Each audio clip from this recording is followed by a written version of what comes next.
አሰላሙ አለይኩም ወራህመቱላሂ ወበረካቱ። የተወደዳችሁ እንዴት ቆያችሁን? የሰኔ 25 2017 ዓመተ ልደት ሚንበር ኸበር ጀመረ። የዕለቱን ሚንበር ኸበር እየመራው ፋይዛ መሐመድ ከናንተ ከተመልካቾች ጋር ቆያለሁ። እስከ ፍጻሜው አብራችሁን እንድትዘልቁ በአክብሮት እየጋበዝኩ ለዕለቱ ከያዝናቸው ጉዳዮች መካከል አበይቱን አስቀድማለሁ።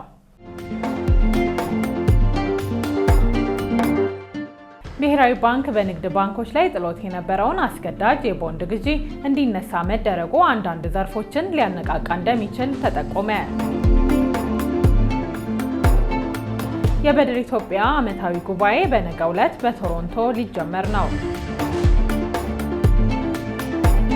በሐማስና እስራኤል መካከል በጋዛ የ60 ቀናት የተኩስ አቁም ስምምነት ላይ እንዲደረስ ኳታር ምክረ ሀሳብ አቀረበች የሚሉት የሚንበር ኸበር አበይት ጉዳዮች ናቸው። አብራችሁን እንድትቆዩ በድጋሚ እየጋበዝን ወደ ቀዳሚው ኸበር አልፋለሁ።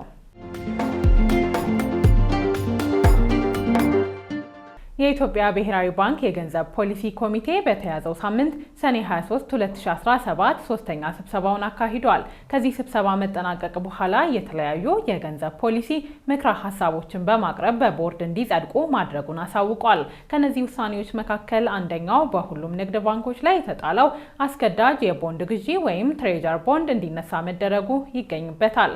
ቀድሞ ተግባራዊ በተደረገውና ሁሉም ንግድ ባንኮች የረጅም ጊዜ የግምጃ ቤት ቦንድ እንዲገዙ በሚያስገድደው የብሔራዊ ባንክ መመሪያ መሰረት ባንኮች መመሪያው ተግባራዊ መሆን ከጀመረበት ጊዜ አንስቶ ከአጠቃላይ ዓመታዊ ብድራቸው 20 በመቶ የሚሆነውን ለዚህ የቦንድ ግዢ ሲያውሉ ቆይተዋል። በዚህ መመሪያ የገዙት ቦንድ የሚመለሰው ማለትም ለቦንድ ግዢ ያዋሉት ገንዘብ ተመላሽ የሚደረግላቸው ከ5 ዓመት ቆይታ በኋላ ሲሆን ባንኮቹ መመሪያው ተግባራዊ መሆን ከጀመረበት ወር አንስቶ እስከ ባለፈው ዓመት ሰኔ መገባደጃ ድረስ የገዙት የቦንድ መጠን 94 ቢሊዮን ብር መድረሱን የገንዘብ ሚኒስቴር የመንግስት ዕዳ መግለጫ ያመለክታል። የኢትዮጵያ ብሔራዊ ባንክ የገንዘብ ፖሊሲ ኮሚቴ አሁን መመሪያውን ሲሽር ያስቀመጠው ምክንያት የመንግስት ገቢ የማሰባሰብ አቅም በእጅጉ በመሻሻሉ እንዲሁም መንግስት የበጀት ጉድለቱን ለማሟላት የውጭና ገበያ መር የሆኑ የሀገር ውስጥ የመበደሪያ አማራጮችን እየተጠቀመ መሆኑን ነው። ኮሚቴው የሻረው አስገዳጅ የቦንድ ግዢ ምን እንደሆነና ተግባራዊ ሲደረግ እንዲሁም ከተሻረ በኋላ በኢትዮጵያ ኢኮኖሚ ላይ የሚኖረውን አንድምታ በተመለከተ ሚንበር ቲቪ የፋይናንስ ባለሙያው አቶ ኢብራሂም አብዱን ጠይቋል። አቶ ኢብራሂም በቅድሚያ የቦንድ ግዢ ምንድነው፣ በኢትዮጵያ በአስገዳጅ ሁኔታ ተግባራዊ የተደረገው ለምንድነው የሚለውን አስረድተዋል። የግምጃ ቤት ሰነድ ማለት ይሄ መንግስት በተለያየ መንገድ ገንዘብ ለማግኘት ሲፈልግ ይህንን ሰነድ ኢሹ አድርጎ ገንዘብ ካላቸው አካላት፣ ከኢንቨስተሮች፣ ከባንኮች፣ ከተለያዩ ተቋማት ገንዘብ የሚያገኝበት መንገድ ነው። አንዱ በጣም ሲምፕል የነበረው ሰነድ የህዳሴ ግድብን ለመገንባት ሲሸጥ የነበረው ሰነድ አንዱ ሰነድ ነው። ይሄ ሲምፕሊ የሆኑ ፕሮጀክቶችን ለማሳካት ወይ ደግሞ ወቅታዊ የገንዘብ እጥረትን ለመቅረፍ መንግስት ኢሹ የሚያደርገው የሰነድ አይነት ነው። ግን በዋናነት የግምጃ ቤት ሰነድ ዋነኛ ዓላማው ይሄ አይደለም። ገንዘብ ሬዝ ማድረግ ሳይሆን ኢኮኖሚ ላይ የገንዘብ ፍሰት ሲበዛና የዋጋ ግሽበት ስጋት በሚኖር ሰዓት ገንዘብን ከኢኮኖሚ ማውጫ የሞኔታሪ ፖሊሲ ኢንስትሩመንት ወይም የገንዘብ ፖሊሲ ኢንስትሩመንት ተደርጎ ይቆጠራል። ስለዚህ ባለፈው ሰኔ አንድ የማክሮ ኢኮኖሚክ ማሻሻያን ተከትሎ ይፈራ የነበረው ነገር ምንድነው? የብር የመግዛት ዋጋ መዳከምን ተከትሎ ከፍተኛ የሆነ የዋጋ ግሽበት ይከሰታል የሚል ስጋት ነበረ። የሪፎርሙ አንዱ ዓላማ ይህንን የዋጋ ግሽበት መቀነስ ነበረ። ስለዚህ የመጀመሪያው የዋጋ ግሽበት እንዳያድግ ማድረጊያ ወይም ደግሞ እንዲቀንስ ማድረጊያ መንገድ ኢኮኖሚ ውስጥ ላይ ያለውን የገንዘብ መጠን መቀነስ ወይም ኢኮኖሚ ውስጥ ሰርኩሌት የሚያደርገውን የገንዘብ መጠን መቀነስ ነው። ኢኮኖሚ ውስጥ ካለው ገንዘብ አብዛኛው ገንዘብ ያለው ባንክ ላይ ነው። በባንክ አማካኝነት ነው ሰርኩሌት የሚያደርገው። ስለዚህ ባንኮችን በግዳጅ የግምጃ ቤት ሰነድ እንዲገዙ በማድረግ የባንኮችን ተቀማጭ ገንዘብ ወይም የባንኮችን ሪዘርቭ መቀነስ ነበር ዓላማው። በዛ መሰረት ባንኮች የግምጃ ቤት ሰነድ ሲገዙ ለብድር የሚሉት የሚሰጡት ገንዘብ አነስተኛ ይሆናል። የኢትዮጵያ ብሔራዊ ባንክ የገንዘብ ፖሊሲ ኮሚቴ በሰሞነኛው መግለጫው ዓመታዊው የዋጋ ግሽበት በሚያዝያና ግንቦት ወር 2017 መጨረሻ 14.4 በመቶ መድረሱን ገልጸዋል። የዋጋ ግሽበቱ ምግብ ነክ ግሽበት 12.1 በመቶ መድረሱን በመጥቀስ ይህ አምና በተመሳሳይ ወቅት ከነበረው 25.6 በመቶ ጋር ሲነጻጸር ከፍተኛ ቅናሽ አሳይቷል ብለዋል። በአንጻሩ ምግብ ነክ ያልሆነ የዋጋ ግሽበት ከአምናው ጋር ሲነጻጸር ቅናሽ ያሳየ ቢሆንም ከቅርብ ወራት ወዲህ እያንሰራራ እንደሚገኝ ጠቁሟል። የቦንድ ግዢ በገበያው ውስጥ የሚዘዋወረውን የገንዘብ መጠን በመቀነስ የዋጋ ግሽበትን ለመቆጣጠር እንደሚውል የተናገሩት ባለሙያው በአንጻሩ ቦንድ ግዢው በአስገዳጅ ሁኔታ ሲተገበር የጎዳቸው ዘርፎች እንደነበሩ ያስረዳሉ። አንዱ ኢኮኖሚ ላይ የነበረው ተጽዕኖ በአንድ በኩል የዋጋ ግሽበትን ለመከላከል ሲያገለግል ነበረ። በሌላ በኩል ግን የገንዘብ እጥረት በሚኖርበት ሰዓት ሁሌም የኢንቨስትመንት መቀዛቀዝ ይፈጠራል። ይሄ በኢኮኖሚክስ ሁለቱ እንትን ናቸው፣ በተቃራኒ አቅጣጫ ነው የሚሄዱት። የዋጋ ግሽበትን ለመከላከል የምትወስጃቸው እርምጃዎች በአንድ በኩል፣ የኢንቨስትመንት ደግሞ በሌላ በተቃራኒ አቅጣጫ ነው። የዋጋ ግሽበትን ለመከላከል የምትወስጃቸው እርምጃዎች እየጠነከሩ እያደጉ በሄዱ ቁጥር ኢንቨስትመንት እየቀዘቀዘ ነው የሚመጣው። በዛ ምክንያት የኢንቨስትመንት መቀዛቀዝ ነበረ። አንዳንድ ሴክተሮች ደግሞ በተለይ የባንክ ብድር ላይ በጣም ጥገኛ የነበሩ ሪል ስቴት፣ ኮንስትራክሽን እና ኤክስፖርትን የመሳሰሉ ሴክተሮች ደግሞ በጣም ተቀዛቅዘውና የተጎዱበት ሁኔታ ነበር። የማዕከላዊ ባንኩ ቀድሞ በአስገዳጅ ሁኔታ ያሳለፈው ውሳኔ ቀድሞ እንዲቀዛቀዙ ያደረጋቸው ዘርፎች በቀጣይ ሊነቃቁ እንደሚችሉም የፋይናንስ ባለሙያው ተናግረዋል። ከዚሁ ጋር ተያይዞ የተጽዕኖ መጠኑ አነስተኛ ሊሆን ቢችልም ሙሉ ለሙሉ ከወለድ ነፃ የባንክ አገልግሎት በሚሰጡ ላይ በአዎንታዊ ሊንጸባረቅ እንደሚችልም አክለዋል። መነሳቱ የሚኖረው ተጽዕኖ የሚወሰነው አብሮ መስከረም ላይ ይተገበራል የተባለው የብድር ጣሪያ ከሱ መስተካከል ጋር ሲያያዝ ነው። ካልሆነ ያው ባንኮች ላይ የሚኖረው የገንዘብ መጠን ይጨምራል። ግን ዞሮ ዞሮ የብድር ጣሪያ ስለተቀመጠባቸው ከዛ ጣሪያ በላይ ማበደር ስለማይችሉ ያን ያክል ኢኮኖሚ ላይ የሚኖረው እንትን አይኖርም። ሲግኒፊካንት የሆነ ተጽዕኖ አይኖርም። ምናልባት አዳዲስ ባንኮች ላይ የተወሰነ ጠቃሚ ሊሆን ይችላል። ከዛ ውጭ ግን ነባር ባንኮች ላይ ያላቸውንም ብድር ወይም ያላቸውንም ተቀማጭ በሚፈልጉት ልክ እንዳያበድሩ የተቀመጠ የብድር ጣሪያ ነበረ። እንግዲህ መስከረም ላይ ይነሳል እየተባለ ነው። አይ ቲንክ 18% 19% ይሆናል እየተባለ ነው። ምናልባት ሁለቱ አብረው ተግባራዊ የሚሆኑ ከሆነ ኢኮኖሚ ላይ የሚኖረው ጥቅም ኢኮኖሚ ላይ ባለፈው አንድ ዓመት የተስተዋለውን የገንዘብ እጥረት ወይም ደግሞ የሊኩዊዲቲ እጥረትን በተወሰነ መልኩ የሚቀርፍ ይሆናል። ይህ ሲቀርፍ ደግሞ አብሮ ኢንቨስትመንት ይነቃቃል። ሪል ስቴት፣ ኮንስትራክሽን፣ ኤክስፖርትን የመሳሰሉ ኢቭን ነው የሆስፒታሊቲ ሴክተር የሚባለው ሆቴሎችን የመሳሰሉ ሴክተሮች በጣም ክሬዲት ዲፔንደንት ናቸው እና እነዛ ሴክተሮች በተወሰነ መልኩ መነቃቃት ያሳዩ ነው። ስፔሲፊካሊ አይኤፍቢዎች ላይ ደግሞ ኢስላሚክ ባንኮች ላይ በጣም ሲግኒፊካንት ተጽዕኖ አልፈጠረባቸውም ነበር። በእርግጥ ልክ እንደ ማንኛውም ባንክ እንዲገዙ ሲገደዱ ነበረ። ግን ያው አዳዲስ ባንኮች በመሆናቸው መጠን የሚገዙት ወይም እንዲገዙ የሚገደዱት የነበረ የግምጃ ቤት ሰነድ ከተቀማጭ ከዲፖዚታቸው አንጻር ስለነበረ በጣም ሲግኒፊካንት የሚባል አልነበረም። ዞሮ ዞሮ ግን ይሄ ሲቀርላቸው አትሊስት ለደንበኞቻቸው ሊያበድሩት የሚችል ወይም ደግሞ በሌላ መንገድ ኢንቨስት ሊያደርጉት የሚችል ገንዘብ እጃቸው ላይ ይኖራል ማለት ነው። ተጨማሪ ገንዘብ እጃቸው ላይ ይኖራል ማለት ነው። ውሳኔዎቹን ያሳለፈው የኢትዮጵያ ብሔራዊ ባንክ የገንዘብ ፖሊሲ ኮሚቴ ቀጣይ ስብሰባውን በመስከረም ወር መጨረሻ ላይ እንደሚያካሂድ ቢያሳውቅም እንዳስፈላጊነቱ ከዚህ አስቀድሞ ሊደረግ እንደሚችልም ፍንጭ ሰጥቷል። ጠቅላይ ሚኒስትር አብይ በነገው ዕለት በሕዝብ ተወካዮች ምክር ቤት ተገኝተው ማብራሪያ ሊሰጡ ነው። የኢፌዴሪ ጠቅላይ ሚኒስትር አብይ አህመድ ነገ ሰኔ 26 2017 በሕዝብ ተወካዮች ምክር ቤት ተገኝተው ማብራሪያ እንደሚሰጡ ምክር ቤቱ አስታውቋል። ጠቅላይ ሚኒስትሩ በፓርላማው ቀርበው የመንግስትን የ2017 የእቅድ አፈጻጸም አስመልክቶ ከሕዝብ ተወካዮች ምክር ቤት አባላት ለሚነሱ ጥያቄዎች ምላሽና ማብራሪያ እንደሚሰጡም ይጠበቃል። በተጨማሪም የሕዝብ ተወካዮች ምክር ቤት የፌዴራል መንግስት የ2018 በጀት ዓመት ረቂቅ በጀትን እንደሚያጸድቅም ተገልጿል። ጠቅላይ ሚኒስትር አብይ በፓርላማ እንደሚቀርቡ የተነገረው የገንዘብ ሚኒስትር አህመድ ሽዴ በምክር ቤቱ ተገኝተው የ2018 ረቂቅ በጀት ላይ ማብራሪያ ከሰጡ በኋላ ነው። በሕዝብ ተወካዮች እንዲጸድቅ የሚቀርበው የ2018 የፌዴራል መንግስት በጀት ዓመት ረቂቅ በጀት 1.93 ትሪሊየን ብር ነው።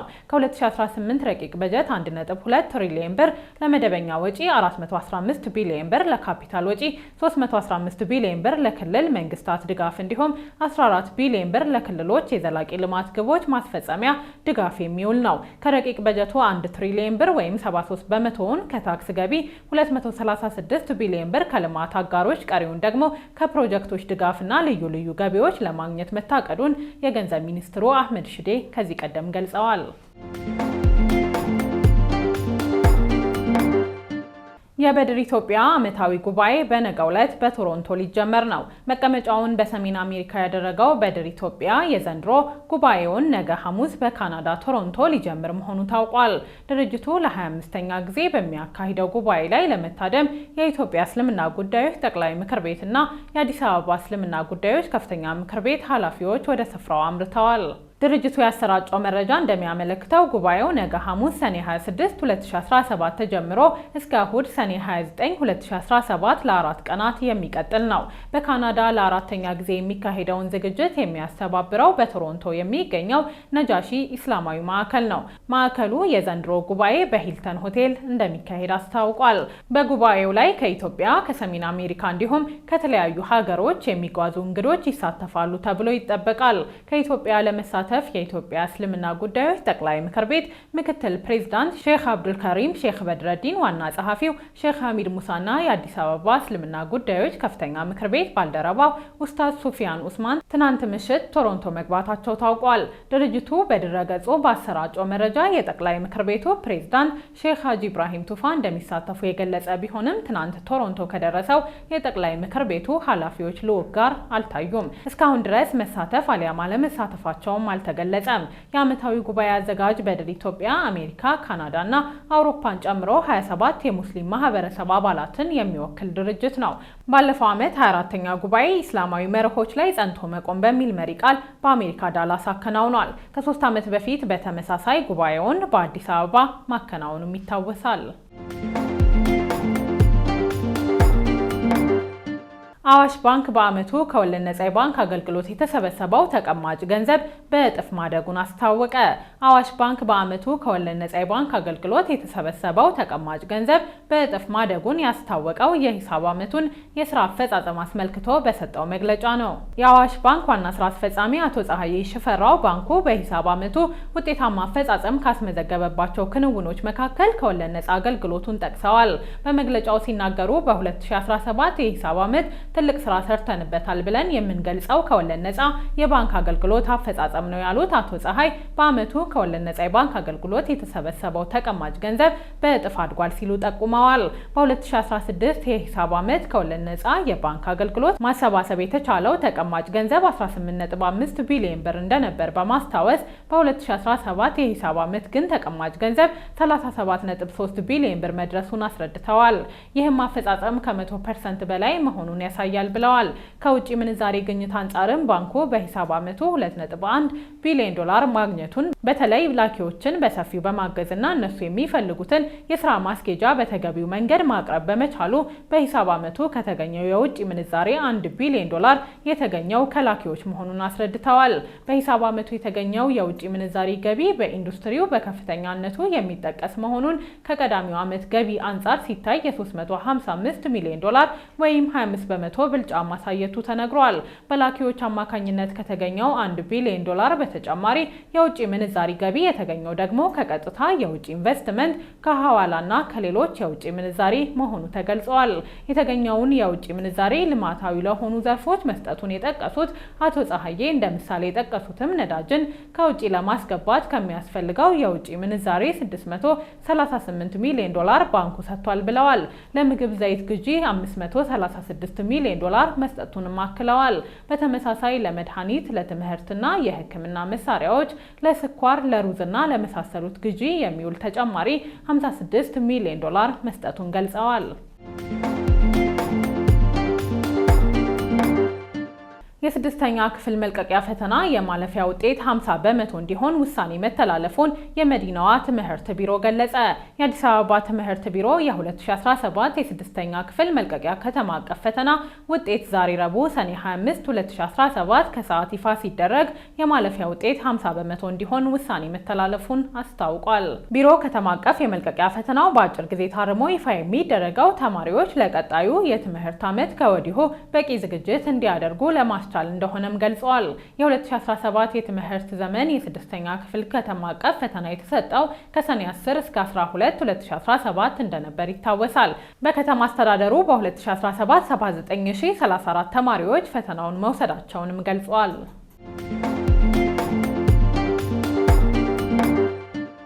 የተወደዳችሁ አሁንም እየተከታተላችሁ የምትገኙት ሚንበር ኸበርን ነው። አብራችሁን ስላላችሁ ደስ ይለናል። ለሚንበር ኸበር ጥቆማዊ ማስተያየት ካላችሁ በአጭር የስልክ ቁጥር 9282 ላይ ብትልኩልን አጣርተን መልሰን ለእናንተው እናቀርባለን። የሚቀናችሁ ማህበራዊ ሚዲያ ከሆነ በሁሉም አማራጮች @ሚንበር ቲቪ ብላችሁ ብትፈልጉን ታገኙናላችሁ። ድረገጻችንን www.minbertv.comን ብትጎበኙ ደግሞ አዳዲስ መረጃ ታገኛላችሁ። አሁን ደግሞ የዕለቱን አብይ ጉዳይ እናስታውሳችሁና እንመለስ። ብሔራዊ ባንክ በንግድ ባንኮች ላይ ጥሎት የነበረውን አስገዳጅ የቦንድ ግዢ እንዲነሳ መደረጉ አንዳንድ ዘርፎችን ሊያነቃቃ እንደሚችል ተጠቆመ።